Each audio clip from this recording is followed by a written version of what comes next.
Hello everyone, welcome to nursing lecture Pathshala. So today we are going to discuss about the systemic and pulmonary circulation taking place in the body. So first let's understand the diagram and then we'll go in detail about the both circulation taking place in the body.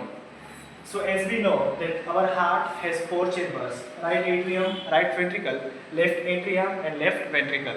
So we know that the blood in the body has to be getting oxygenated because body uses that oxygenated blood and nutrients from that and that gets deoxygenated. So again the lungs takes the place and purifies the blood and it has been sent to the heart for the purpose so that it can reach to the body tissue and again they get the nutrients and the oxygen. So let's understand how this happens. So as we know that the left ventricle has the main branch of the artery that is called as aorta, and from here the blood goes into the body. Okay, this is all about the oxygenated blood from the heart, from the left ventricle through aorta, through systemic artery. The blood goes into the body and tissues and cell and it gets exchanged. The body uses all its oxygen, nutrients, and then the blood gets deoxygenated. So from here the deoxygenated blood which through the systemic veins enters into the right atrium, either with the help of the superior vena cava or with the help of the inferior vena cava.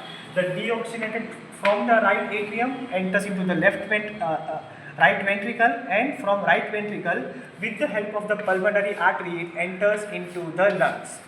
Now here lungs purifies the blood and deoxygenated blood becomes oxygenated.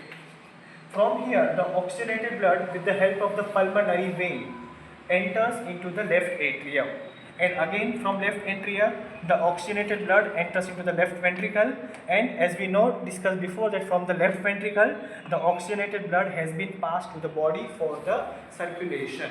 So I hope you have understood the video, very simple. Let's do a small and quick revision about the circulation.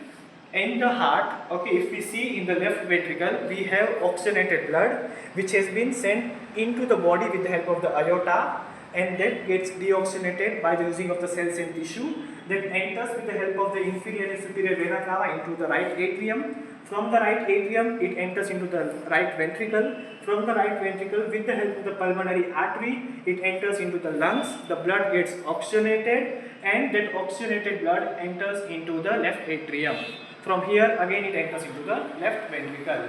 So here we understand that the pulmonary vein, okay, this carries the oxygenated blood and the pulmonary artery carries the deoxygenated blood. I hope the video was clear. Thank you. We'll meet again.